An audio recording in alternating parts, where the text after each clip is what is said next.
There comes a moment in life when a person begins to realize that they no longer fit into their old rhythm of living.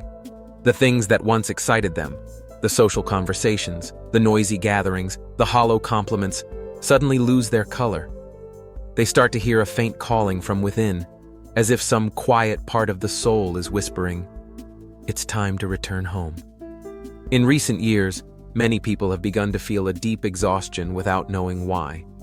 It's not because of age, work, or relationships, but because their soul has reached a different threshold.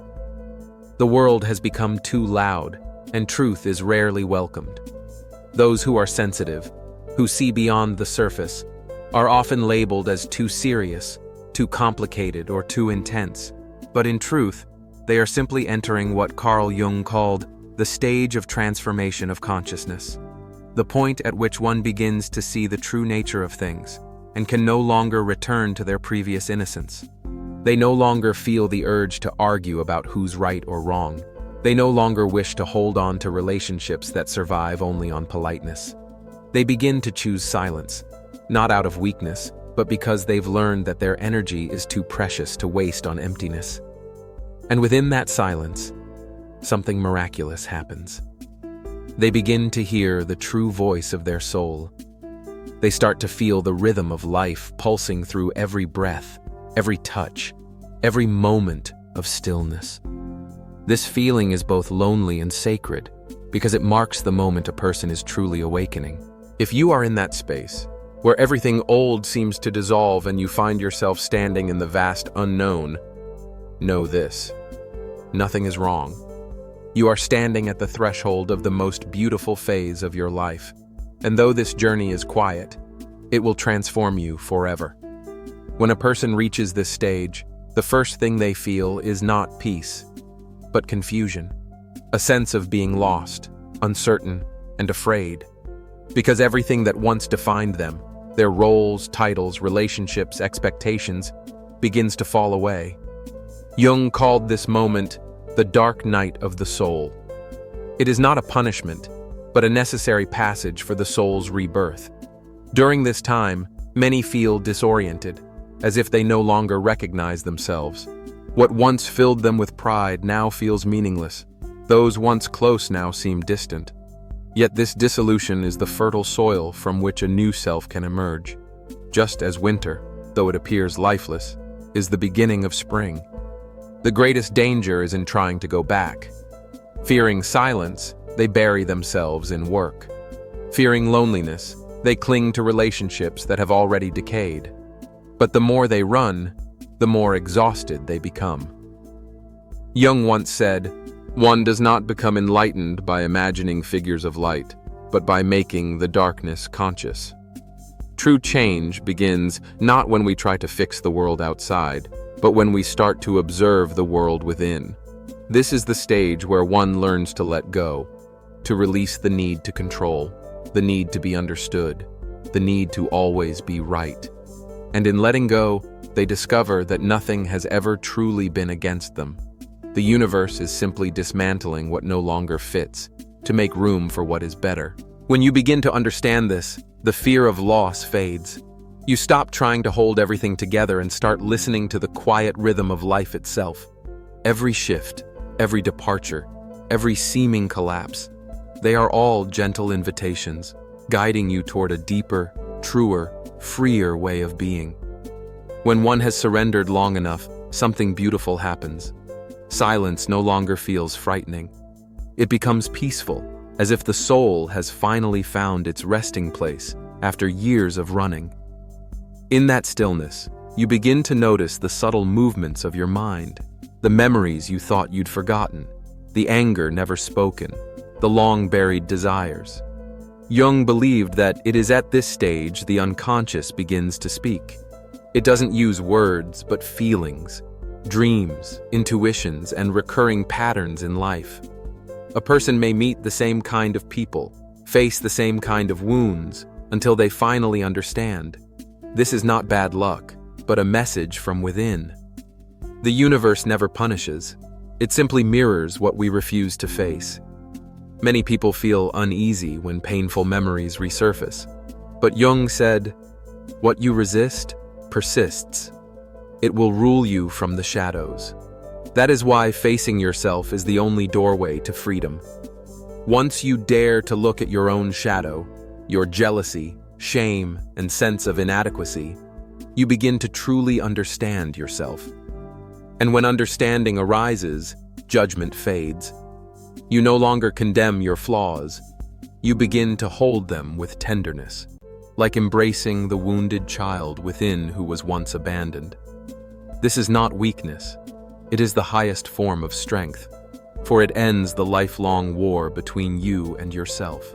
From that moment, you enter what Jung called individuation, the process of becoming whole. You no longer live to please the world, but to be true to yourself. And the most beautiful thing is this: when you stop trying to become someone else, you begin to shine, naturally, effortlessly, and authentically. When a person enters the journey of individuation, the world around them begins to change, quietly, yet profoundly. Old relationships, old habits, even familiar ways of thinking begin to fall away, not because they deliberately choose to leave them behind, but because their energetic frequency has shifted. Jung once said, "What you need will appear when you are ready for it." When a person begins to truly understand themselves, they naturally attract people, situations, and opportunities that mirror the new level of maturity of their soul. But before that, there is an emptiness, a space where nothing familiar remains, where everything seems to be taken away. This is the stage many mistake for regression, when in truth, it is purification. All that is false, all relationships built on pretense, every mask once worn in exchange for love, is being stripped away. Like a snake shedding its skin, the process is painful, but it is the only way the soul can grow. In this solitude, a new kind of awareness arises. One begins to see that no one can truly save them, and no one is truly the enemy. Every encounter is a mirror. Every person we have loved or resented reflects a part of ourselves. When we forgive others, we are, in fact, freeing ourselves. From that realization, those who once caused us pain cease to be sources of resentment. They become silent teachers. And when we stop running from pain, we discover that beneath the surface of suffering lies a pure light, the light Jung called the self, the highest essence of human consciousness. Spiritual awakening does not come from escaping the world, but from learning to remain, amid contradictions, amid fear, amid daily life, while keeping stillness within. When you can do that, you are no longer being pushed around by life. You are dancing with it. At this stage, a strange kind of peace begins to form. Not the false peace that comes when everything is fine, but the peace that has been forged in chaos. You realize that the outer world will never truly be quiet. Only your inner world can be your true refuge. The things that once triggered impulsiveness, anger, or the urge to prove yourself suddenly feel small. You no longer react the way you used to because you now understand that every emotion is simply a wave rising from the unconscious. And your task is not to suppress it, but to observe it. Jung compared this process to watching the river of the mind flow by, without being swept away by its current. In everyday life, a person who has reached this stage behaves differently. When someone says something hurtful, they no longer rush to defend themselves.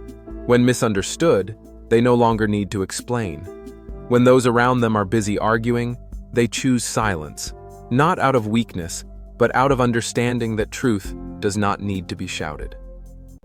A quiet transformation takes place. The energy once wasted on fighting others is now used to cultivate the inner world.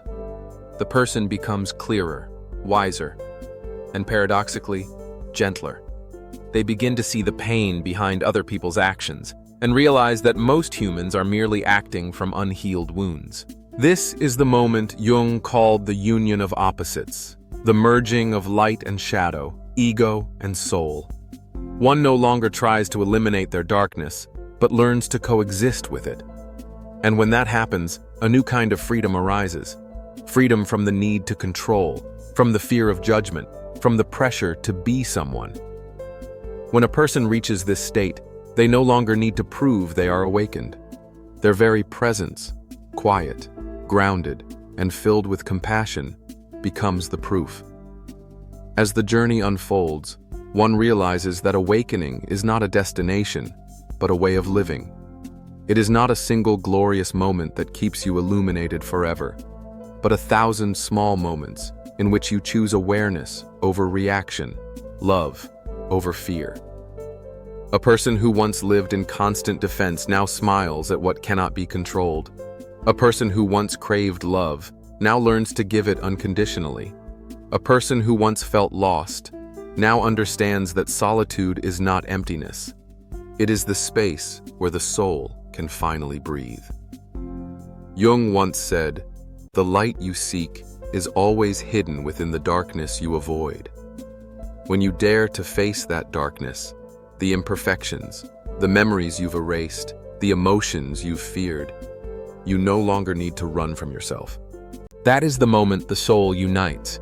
The self and the ego no longer oppose each other, but breathe in harmony. And when that happens, you no longer seek happiness. You are happiness. You no longer pray for the universe to bless you, for you realize you are part of the universe becoming aware of itself. Everything that once fell apart did so only to open a new path. Every pain you endured was preparing you for a deeper consciousness. This path is not for the faint-hearted. It is for those brave enough to face truth. For only by walking through the darkness can you step into the light of your own being. And if you are hearing these words today, perhaps this is your sign. Your life is entering a new chapter, not through control, but through trustful surrender. Observe, listen, believe that everything is unfolding exactly as it is meant to.